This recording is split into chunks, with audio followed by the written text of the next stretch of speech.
अमरावती जिले के दरियापुर में शिवसेना कार्यकर्ताओं ने आक्रामक रुख अख्तियार कर महावितरण कार्यालय के कार्यपालक अभियंता की कुर्सी को निकालकर उसमें आग लगा दी। इस दौरान शिवसेना कार्यकर्ताओं ने किसानों की बिजली नहीं काटने की चेतावनी दी। अमरावती जिले के दरियापुर तहसील में महावितरण कार्यालय द्वारा किसानों की बिजली को काट रहा है। शिवसेना ने महावितरण के अधिकारियों को दरियापुर में 1 जनवरी 2022 तक किसानों की बिजली की आपूर्ति नहीं काटने के लिए एक निवेदन दिया था।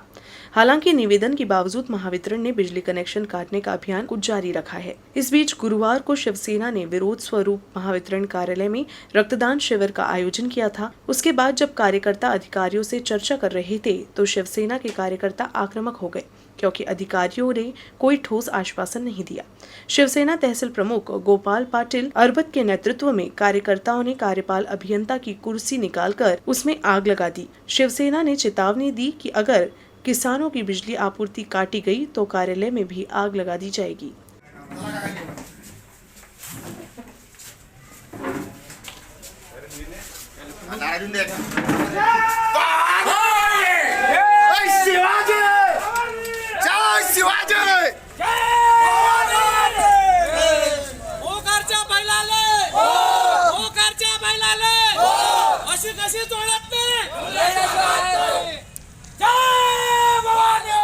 हरभरा तूर घरी न आल्यामुळे पैसे भरण्याची व्यवस्था नाही आहे। त्याकरता आम्ही यांना वारंवार रिक्वेस्ट करत आहे, पण यांची उलट मुजोरी चालू आहे। वरून आम्ही निवेदन दिल्यावर यांनी शेतकऱ्यांचे वीज कनेक्शन तोडणं चालू ठेवले। त्यामुळे आज आम्ही इथं आलो। आम्ही अगोदर सर्वांना विनंती केली, 4 तास थांबलो, कुठलाही अभियंता कॉल रिसीव्ह करायला तयार नाही, म्हणून आम्ही बाहेर तात्पुरती सध्या कनिष्ठ अभियंते खुर्ची जाळली। यानंतर जर आम्हाला न्याय मिळत नसेल तर आम्ही ऑफिस जाळू, हे मी तुम्हाला तुमच्या माध्यमातून या वरिष्ठ यांच्या अभियंतेपर्यंत मला पोहोचवायचा है, एवढं सांगतो। चांदूर रेलवे में किसानों की कृषि पंपों की बिजली कटौती को रोकने की मांग को लेकर भाजपा ने धरना दिया। महावितरण पिछले कुछ दिनों से किसानों के कृषि पंपों की बिजली काटने का अभियान चला रही है। अमरावती जिले में भी किसानों के कृषि पंपों का बिजली कनेक्शन काटने का काम चल रहा है। हालांकि भाजपा ने गुरुवार अमरावती जिले के चांदूर रेलवे में किसानों के समर्थन सड़कों पर उतरकर आंदोलन किया। येणाऱ्या काळात जोपर्यंत हे पूर्ण पीक हाती येत नाही शेतकऱ्याच्या, तोपर्यंत शेतकऱ्याकडून वसुली करू नये, त्याचे कनेक्शन कापण्यात येऊ नये। आणि जो दुसरा विषय सुरू आहे की एखादा डीपी फेल झाला तर ते 80% भरल्याशिवाय दुरुस्त करून देणार नाही, हाही विषय बंद झाला पाहिजे। शेतकऱ्यांना तात्काळ वीज मिळाली पाहिजे, कारण सोयाबीन कपाशीचं प्रचंड मोठं नुकसान झालं। शेतकऱ्याच्या हातून काहीच राहिलं नाही। फक्त आता गहू आणि चण्याच्या भरोशावर त्याचं पूर्ण पुढचं वर्ष राहणार आहे। त्याच्यामुळे त्याच्याशी खेळ करू नये व त्याला वीज उपलब्ध करून द्यावी, त्याकरता कुठल्याही अटी शर्ती घालू नये, अशी आमची शासनाला मागणी आहे। अमरावती में प्रहार शेतकरी संगठन ने विद्युत भवन के सामने धरना दिया और महावितरण से जबरन बिजली बिल वसूलने पर तत्काल रोक लगाने की मांग की। इस दौरान महावितरण के खिलाफ भी जोरदार नारेबाजी की। अमरावती जिले में बिजली वितरण कंपनी से जबरन वसूली कर रही है। साथ ही जिन किसानों के बिजली बिल का भुगतान नहीं किया गया है, उनके बिजली पंपों को काटने का अभियान भी जोरों पर है। पिछले 2 साल से कोरोना के हालात और जिस तरह से भारी बारिश और बेमौसम बारिश ने उनकी कमर तोड़ दी है, उससे किसान बिजली कटौती का सामना कर रहे हैं। कपास, अरहर, चना, गेहूं सहित कई फसलें इस समय खेत में हैं और वर्तमान स्थिति में जिले के किसान बिजली बिल भरने में सक्षम नहीं हैं। ऐसे में महावितरण द्वारा किसानों को कर्ज देने की बजाय किसानों से बिजली बिल वसूलने का आरोप लग रहा है। पिछले 1 पखवाड़े से किसानों के कृषि पंपों की सारी बिजली काट देने का काम किया जा रहा है। इसी मुद्दे पर प्रहार शेतकरी संगठन ने मांग की है कि जिले के किसानों को मानवीय दृष्टि से देखते हुए सभी कृषि पंपों की बिजली बहाल की जाए। इस दौरान आंदोलन में बड़ी संख्या में किसानों ने हिस्सा लिया है। शेतकरी संघटनेच्या वतीनं पूर्ण अमरावती जिल्ह्यामध्ये जे विद्युत महामंडळामार्फत कनेक्शन कापणी सुरू होते, त्या विरोधात आम्ही आज सर्व शेतकरी संघटना प्रहार जनशक्ती पक्षाच्या वतीने येथे एक आंदोलन केलं, ठिय्या आंदोलन। आणि आम्ही त्वरित वीज कनेक्शन जे कापले ते जोडणीची मागणी केली आणि त्यांनी कबूल केलं, आम्हाला लेखी आश्वासन दिलं का ते जोडून देतो म्हणून। आणि दुसरा जो अचलपूरमध्ये भोरे नावाचा शेतकरी होता, तो आज दवाखान्यात भरती आहे, त्याला सुद्धा शॉक लागून त्याला विद्युत मंडळ सुद्धा आज भरपाई देणार आहे। या मागण्या आमच्या मान्य केल्यावरच आम्ही बाहेर पडलो। अमरावती जिले में किसानों को रबी फसल की बुआई के बाद सिंचाई के लिए पानी उपलब्ध कराया जाएगा। विशेष रूप से बागवानी करने वाले किसानों को सिंचाई विभाग ने इस योजना का लाभ लेने की अपील की है। अमरावती जिले के उप कार्यकारी अभियंता ने सिंचाई परियोजना एवं जल संसाधन अन्वेषण विभाग के तहत सभी किसानों से रबी सीजन में सिंचाई योजना का लाभ उठाने की अपील की है। इस योजना का लाभ पाने के लिए किसानों को सबसे पहले अपने खेत का बकाया पानी बिल भरना अनिवार्य है। हालांकि इस योजना का लाभ पाने के लिए किसानों को एक आवेदन फॉर्म भरना अनिवार्य है और ये आवेदन पत्र संबंधित उपमंडलों, शाखा कार्यालयों और उप शाखा कार्यालयों में निःशुल्क उपलब्ध कराए गए हैं। इस आवेदन पत्र को गांव, सर्वेक्षण संख्या, उपभाग और फसल का नाम और मांग क्षेत्र के साथ खाता बही से पंजीकृत किया जाएगा। साथ ही नहर निरीक्षक द्वारा पूरा किया जाएगा। शासन के नियमानुसार और योजना के तहत किसानों को रबी सीजन में जलापूर्ति की जाएगी। ये लाभ सामान्य खेती करने वाले किसानों के साथ ही बागवानी करने वाले किसानों को भी मिलेगा। अमरावती जिले के doctor Panjabrao Deshmukh medical college एवं अस्पताल से चौंकाने वाला मामला सामने आया है। इस अस्पताल में इलाज करवा रहे लकवे के एक मरीज को लाल चींटियों ने शरीर के कई हिस्से में काटा है। अस्पताल प्रशासन की इस लापरवाही के खिलाफ नाराजगी व्यक्त की जा रही है। Amravati doctor Panjabrao Deshmukh medical college और अस्पताल में एक चौंकाने वाला मामला सामने आया है। जानकारी के अनुसार doctor Panjabrao Deshmukh medical college एवं अस्पताल में इलाज कर रहे विष्णुपंत साठवने के शरीर के कई हिस्सों में लाल चींटियों ने बुरी तरह से काट लिया। विष्णुपंत साठवने को लकवा हो गया है और वो पिछले कई दिनों से इस अस्पताल में इलाज कर रही हैं, लेकिन साफ सफाई के अभाव में इस अस्पताल के बेड पर चींटियों ने मरीज के शरीर के कई हिस्से में काटा है। मरीज के शरीर पर चींटियों को देखने के बाद परिजनों ने इस बारे में अस्पताल प्रशासन से पूछा तो वे अपनी लापरवाही मानना तो दूर की बात, बल्कि अस्पताल के स्टाफ ने सही तरीके से जवाब भी नहीं दिया और हाथापाई पर उतर आए। फिलहाल मरीज को दूसरी जगह शिफ्ट कर दिया गया है। माझ्या आपाजीला पॅरालिसिसचा अटॅक आल्यामुळे पंजाबराव देशमुख हॉस्पिटलमध्ये ICU मध्ये ॲडमिट केल्यापासून स्टाफची वागणूक बरोबर नव्हती आणि रात्रीपासून त्यांना लाल मुंग्यांनी डोळे, लघवी आणि इतर ठिकाणी पण चावा घेतला आणि ते रक्तबंबाळ होऊन गेले। हे सांगून स्टाफ ते मान्य करत नव्हते आणि स्टाफला सांगितल्यावर सुद्धा पण ICU स्टाफ आमच्याशीच वाद घालत होता आणि धक्काबुक्की पण केली सिक्युरिटी गार्डनी आणि नाईलाजामुळे ते प्रायव्हेटमध्ये हलवण्यात आले। अमरावती में doctor Panjabrao Deshmukh medical college और अस्पताल में शरीर से लकवाग्रस्त हो चुके विष्णुपंत का इलाज अस्पताल की गहन चिकित्सा इकाई में चल रहा था। इस बीच उन्हें अस्पताल में लाल चींटियों ने काट लिया, जिससे वे और अधिक बीमार पड़ गए। अस्पताल के अधीक्षक डॉक्टर अनिल देशमुख ने इस मामले को गंभीरता से लिया। डॉक्टर देशमुख ने कहा कि अस्पताल के डॉक्टरों और नर्सों को नोटिस जारी किया गया है और इस तरह की घटनाओं को दोबारा होने से रोकने के लिए सावधानी बरती जाएगी। जो तुम्ही ज्या पेशंटचा संदर्भ देत आहे तो पेशंट काल रात्री ॲडमिट झाला होता। वयस्क गृहस्थ आहे, डायबिटीसचा पेशंट आहे आणि त्यांना माइल्ड पॅरालिसिसचा अटॅक आला। त्या कारणास्तव त्यांना इथे ॲडमिट करण्यात आले होते। त्यांना काल रात्री MICU मध्ये शिफ्ट करण्यात आले होते।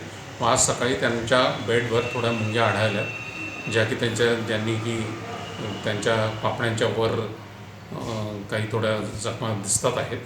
त्याकरता त्या स्टाफला लेटर इश्यू करण्यात आलेला आहे व अशी घटना पुन्हा घडू नये यासाठी पूर्ण काळजी घेण्यात आलेली आहे। आमच्या कॉलेजमध्ये पूर्ण कॉलेजचं पेस्ट कंट्रोल करण्यात आलेलं आहे, पण तरी देखील पेशंट्स जे व त्यांचे रिलेटिव्स जे इथे जेवण वगैरे करतात त्यामुळे मुंग्यांचा प्रादुर्भाव दिसून पडतोच व त्यामुळे कदाचित थोड्या मुंग्या MICU मध्ये देखील आल्या असतील, पण आता यानंतर असं होऊ नये यासाठी दक्षता घेण्यात येईल। अमरावती जिले के धारणी तहसील के खापरखेड़ा में एक चीनी कारखाना स्थापित किया गया था, लेकिन 4-5 साल बाद भी यह चीनी मिल शुरू नहीं हुई। यहाँ के मशीनों को तोड़ा जा रहा है और किसान चीनी मिल शुरू होने का इंतजार कर रहे हैं।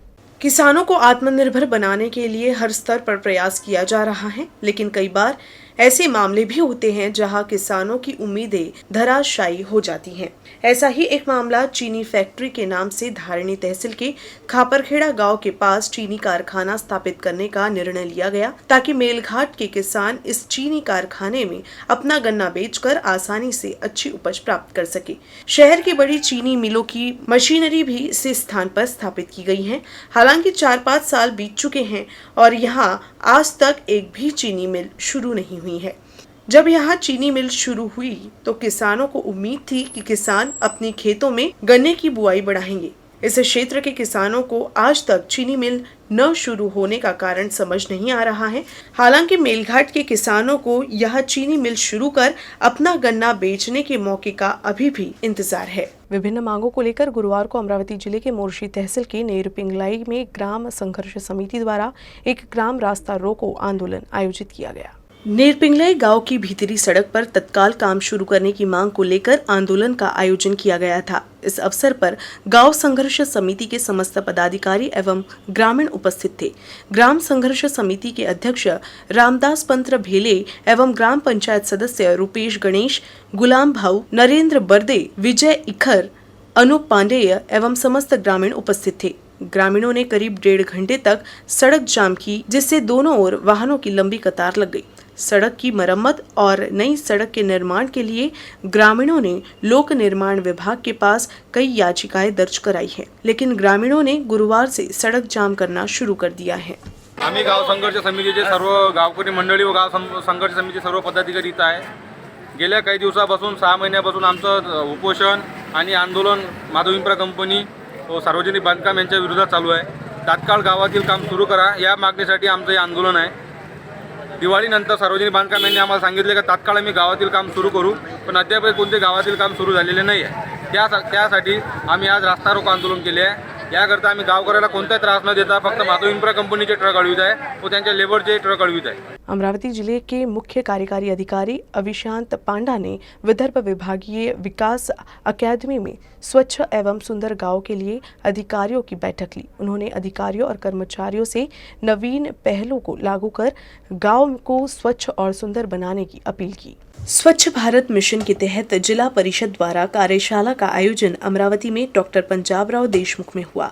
इस दौरान सभी समूह विकास अधिकारियों, उप कार्यकारी अधिकारियों, उप अभियंताओं, कार्यकारी अभियंताओं, कनिष्ठ अभियंताओं के साथ साथ गांव स्तर के अपशिष्ट जल और ठोस अपशिष्ट प्रबंधन परियोजनाओं के लिए तकनीकी सहायता प्रदान करने वाले संगठनों के प्रतिनिधियों के लिए किया गया था। विदर्भ मंडल विकास अकादमी कार्यशाला का संचालन जिला परिषद के मुख्य कार्यकारी अधिकारी अविशांत पांडा ने किया। उन्होंने सभी से गांव को स्वच्छ, सुंदर, स्वस्थ बनाने के साथ ही गांव को नवीन पहल योजनाओं, अपशिष्ट जल और ठोस अपशिष्ट के उचित प्रबंधन को लागू करके गांव के विकास के लिए मिलकर काम करने और गांव में रोजगार बढ़ाने की अपील की। ग्राम पंचायत की आय सहकारिताओं ने अपना कार्य प्रस्तुत किया। वर्ष 2021-22 में जिले में 600 गांव में ठोस अपशिष्ट एवं अपशिष्ट जल प्रबंधन के कार्य किए जाएंगे। जिला स्वच्छता विशेषज्ञ अजिंक्य काले ने सभी प्रशिक्षुओं को अपशिष्ट जल प्रबंधन के लिए डी-वॉट्स प्रौद्योगिकी के बारे में जानकारी दी। प्रशांत सातव ने दर्शकों का मार्गदर्शन किया और परियोजना की सफलता के लिए क्या उपाय किए जाने चाहिए इस पर अपने सुझाव दिए। प्रशिक्षण कार्यक्रम का संचालन मुख्य कार्यपाल अधिकारी अविशांत पांडा व उप मुख्य कार्यपालन अधिकारी श्रीराम कुलकर्णी एवं कार्यपालन यंत्री सावरकर ने किया। नागपुर सहित विदर्भ के अधिकांश जिलों में आने वाले दिन में ठंड में राहत मिल सकती है। मौसम विभाग ने कहा कि बंगाल की खाड़ी और अरब सागर में सिस्टम के चलते न्यूनतम तापमान में इजाफा होगा। इस दौरान तापमान 18 से 20 डिग्री तक चढ़ने की संभावना मौसम विभाग ने जताई है। पिछले कुछ दिनों से नागपुर और विदर्भ के सभी जिलों में ठंड ने लोगों की मुश्किलें बढ़ा दी थी। हालांकि अब आने वाले कुछ दिनों तक लोगों को ठंड से राहत मिलने की संभावना है। दरअसल बंगाल की खाड़ी और अरब सागर में कम दबाव का क्षेत्र निर्माण हुआ है, जिसका असर आगामी कुछ दिनों तक बना रहेगा। अरब सागर में बने सिस्टम का असर पश्चिम विदर्भ के जिलों पर होगा। यही वजह है कि इन जिलों में कुछ स्थानों पर हल्की से मध्यम बारिश के आसार है। जबकि बंगाल की खाड़ी में लो प्रेशर की वजह से वहां से आने वाली हवाओं से तापमान में बढ़ोतरी का अंदेशा है। क्योंकि पूरी हवाएं ठंडी नहीं होती है, जिसमें न्यूनतम तापमान में इजाफा का अनुमान लगाया गया है। अभी जो विदर्भ में बारिश हम एक्सपेक्ट कर रहे हैं वो अरेबियन सी में जो सिस्टम बना हुआ है उसकी वजह से है। सो उसकी वजह से कल और परसों के दिन मतलब 2 और 3 तारीख को विदर्भ क्षेत्र में बारिश हो सकती है, वो भी बहुत हल्की बारिश एक्सपेक्ट कर रहे हैं विदर्भ क्षेत्र में, और वो भी वेस्ट विदर्भा में ही रहेगी बारिश। और वार्निंग ऐसा कुछ दिया नहीं है विदर्भ के लिए कल और परसों। और उस दौरान जो है मिनिमम टेम्परेचर जो है थोड़ा नॉर्मल से ज़्यादा रहेगा, और उसके बाद मिनिमम टेम्परेचर इन बारिश चले जाने के बाद मिनिमम टेम्परेचर थोड़ा फॉल होने के चांसेस है। और बे ऑफ बंगाल में जो सिस्टम बना हुआ है, मतलब आज वो डेवलप हो गया है लो प्रेशर एरिया, उसकी वजह से विदर्भ क्षेत्र में बहुत ज़्यादा असर होने नहीं वाला है। सो थोड़ा क्लाउडीनेस आ सकता है, परंतु उसकी वजह से बारिश विदर्भ क्षेत्र में नहीं होगी। सो वो जो है नॉर्थवर्ड्स मूव कर जाएगा। लैंडफॉल होने के बाद वो अंदर मूव होने के चांसेस नहीं है उसके, इसलिए विदर्भ में उसकी वजह से कोई बारिश नहीं होगी। और टेम्परेचर जो है वो साधारण से ऊपर ही रहेगा अभी 2-3 दिन, और उसके बाद टेम्परेचर जो है फॉल होगा। बंगाल की खाड़ी में बने चक्रवात जवाद का कुछ खास असर नहीं पड़ने की संभावना भी मौसम विभाग ने जताई है। मौसम विभाग ने कहा कि चक्रवात जवाद ओडिशा और आंध्र प्रदेश के तट से टकराने के बाद कमज़ोर हो जाएगा। हालांकि गुरुवार को नागपुर शहर में दिन भर बदरीला मौसम रहा और बीच बीच में हल्की धूप भी खिली। इस दौरान नागपुर शहर में न्यूनतम तापमान 14.9 डिग्री सेल्सियस रिकॉर्ड किया गया है। मौसम विभाग की माने तो आने वाले समय में न्यूनतम तापमान 18 से 20 डिग्री तक चढ़ने की संभावना है। न्यूज़ रूम से बस इतना ही। खबरों का सिलसिला यूं ही चलता रहेगा। आप देखते रहिएगा UCN न्यूज़ अमरावती।